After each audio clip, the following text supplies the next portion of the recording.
प्यारे बच्चों, आज हम कक्षा 7वीं के अंतर्गत बाल महाभारत जिनका पाठ 1 महाभारत कथा को हम अध्ययन कर रहे हैं, जिनके अंतर्गत हम देखते हैं कि महाभारत की जो कथा है, महर्षि पराशर के कीर्तिमान पुत्र,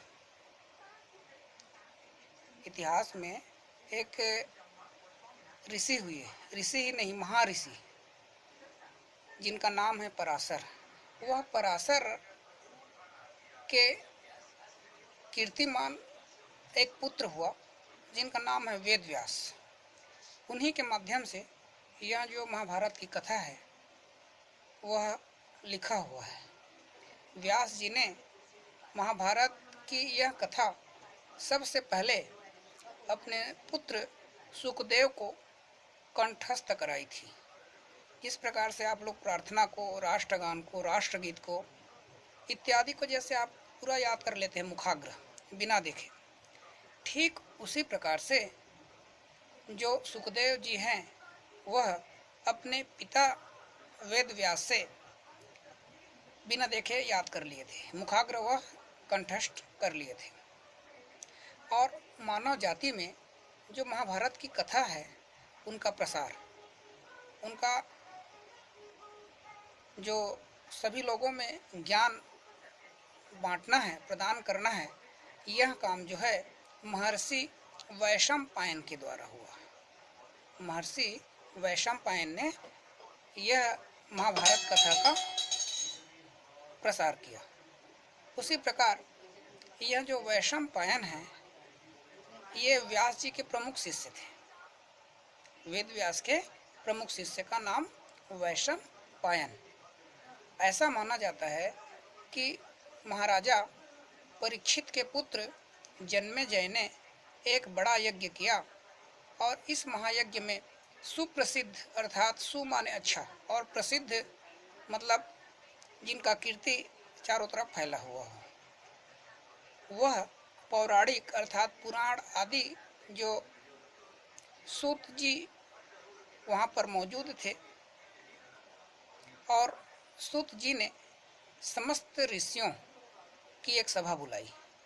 जितने भी ऋषि मुनि थे उन सभी को बुलाया गया, उनका सभा बुलाया गया और उसमें एक महर्षि जिनका नाम है शौनक, महर्षि शौनक को इस सभा के अध्यक्ष चुने गए और सूत जी ने ऋषियों की सभा में महाभारत की कथा प्रारंभ की। अर्थात जो सूत जी महाराज है सभी ऋषि मुनियों के बीच में बैठ करके जो परम पवित्र महाभारत की जो कथा है उनको प्रारंभ किया। महाराज शांतनु के बाद उनके पुत्र चित्रांगद हस्तिनापुर की गद्दी पर बैठे, ऐसे उन्होंने बताया। और वह जो चित्रांगद है उनकी अकाल मृत्यु हो जाने के बाद उनके भाई जिनका नाम है विचित्रवीर्य, वह जो विचित्रवीर्य है वह राजा बन गए। इसी प्रकार वह जो विचित्रवीर्य है उनके दो पुत्र हुए जिनका नाम है धृतराष्ट्र और पांडु। ये दो उनके पुत्र हुए, किनके? राजा विचित्रवीर्य के। और बड़े बेटे का नाम धृतराष्ट्र जो जन्म से ही अंधे थे, इसलिए उस समय की नीति के अनुसार पांडु को गद्दी पर बैठाया गया था। पांडु छोटा है लेकिन उनके बड़े भ्राता नेत्रहीन थे, इसलिए सभासद और उनके पिता जो विचित्रवीर्य है उनके द्वारा महाराज पांडु को गद्दी पर बैठाया गया। पांडु ने कई वर्षों तक राज्य किया और उनकी दो रानियां थी। पांडु के दो पत्नी, दो रानियां, प्रथम नंबर की नाम कुंती और दूसरा माद्री। कुछ समय राज्य करने के बाद पांडु अपने किसी अपराध के प्रायश्चित के लिए, अपने अपराध के प्रायश्चित करने के लिए तपस्या करने वह जंगल में गए और राजा के साथ में दोनों रानियां भी उनके साथ ही गई। और वनवास के समय कुंती और माद्री ने 5 पांडवों को जन्म दिया, 5 पांडवों को जन्म दिया। कुछ समय बाद पांडु की मृत्यु हो गई। तपस्या करते समय कुछ समय बाद पांडु की मृत्यु, और 5 अनाथ बच्चों का हम देखते हैं कि किस प्रकार से भरण पोषण किया, कौन किया। तो वह 5 अनाथ पांडु पुत्रों को, 5 पांडव को ऋषि मुनियों ने पालन किया और पोषण किया और पढ़ाया लिखाया भी। कई प्रकार के शास्त्र और शस्त्र सबका विद्या वह 5 पांडव को प्राप्त हुआ। जब युधिष्ठिर 16 वर्ष के हुए तो ऋषियों ने 5 कुमारों को हस्तिनापुर ले जाकर पितामह भीष्म को सौंप दिया। पितामह भीष्म को ये सौंप देते हैं। हम आपको बताए हैं कि प्रथम नंबर जो 5 पांडव है उनका जो सबसे बड़ा है उनका नाम युधिष्ठिर अर्थात धर्मराज के नाम से भी हम जानते हैं। उसी प्रकार दूसरा नंबर में जो हुए उनका नाम भीम, और उसके छोटा जो है तीसरा नंबर में उनका नाम अर्जुन, अर्जुन के बाद चौथा नंबर में नकुल और 5वां नंबर सहदेव। इस प्रकार से 5 पांडव का नाम आपको बताया गया जो आपके लिए बहुत ही महत्वपूर्ण है। और आगे हम देखते हैं कि किस प्रकार से वह जो 5 पांडव है वह अपने बुद्धि में बहुत ज़्यादा तेज थे और शरीर से वह बली थे अर्थात शक्तिशाली थे।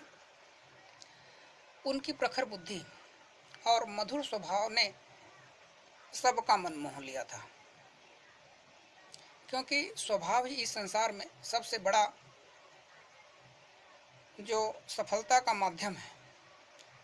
यह देख करके धृतराष्ट्र के पुत्र कौरव उनसे जलने लगे और उन्होंने पांडवों को तरह तरह से अर्थात कई प्रकार से कष्ट पहुंचाना शुरू कर दिया। अलग अलग प्रकार से उनको कष्ट देना चाहते थे और दिन रात वह जो है कोई न कोई योजना बनाते कि कैसे पांडवों को अधिक से अधिक कष्ट मिले। दिन पर दिन कौरवों और पांडवों के बीच वैमनस्य बढ़ता गया, वैर भाव बढ़ता गया। अंत में पितामह भीष्म ने दोनों को किसी तरह समझाया और उनके बीच संधि कराई। संधि अर्थात होता है समझौता, कि आपस में दोनों लड़े नहीं, दोनों मित्र के समान रहें, दोनों भाई भी हैं। इसलिए तो भीष्म के आदेश के अनुसार से कुरु राज्य के 2 हिस्से किए गए हैं। कुरु राज्य है उसका 2 हिस्सा किया गया, 2 भाग किया गया, बांट दिया गया। और कौरव हस्तिनापुर में ही राज करते रहे और पांडवों को एक अलग राज्य दे दिया गया। और आगे चलकर इंद्रप्रस्थ के नाम से जो पांडवों का राज्य है वह मशहूर हो गया। मशहूर होना मतलब प्रसिद्ध होना।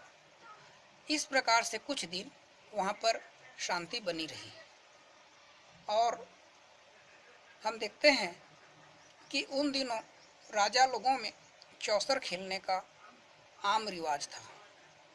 जो अधिकांश राजा है वह चौसर का खेल खेलते थे। राज्य तक की बाजियां लगा दी जाती थी। एक प्रकार से उसको जुआ के नाम से हम जानते हैं अभी कलयुग में। और इस रिवाज के मुताबिक एक बार पांडवों और कौरवों ने चौपड़ खेला। कौन खेलेंगे? कौरव और पांडव। तो कौरवों की तरफ से कुटिल शकुनी ने दांव खेला, उसने युधिष्ठिर को हरा दिया। इसके फलस्वरूप पांडवों का राज्य भी छीन गया। उनको 13 वर्ष का वनवास भोगना पड़ा और उसमें एक शर्त यह भी थी कि 12 वर्ष के वनवास के बाद 1 वर्ष पांचों पांडव को अज्ञातवास में बिताना पड़ेगा। इस प्रकार से जो वनवास का समय है वह निर्धारण हुआ। उसके बाद उनका राज्य उन्हें लौटा दिया जाएगा। ये सब सुनिश्चित किया गया उस चौसर के खेल में। उसी बीच में द्रौपदी के साथ पांचों पांडव 12 वर्ष वनवास और 1 वर्ष अज्ञातवास में बिता करके वापस लौटे। लेकिन इधर लालची दुर्योधन ने लिया हुआ राज्य वापस करने से इनकार कर दिया, अस्वीकार कर दिया। अतः पांडवों को अपने राज्य के लिए लड़ना पड़ा,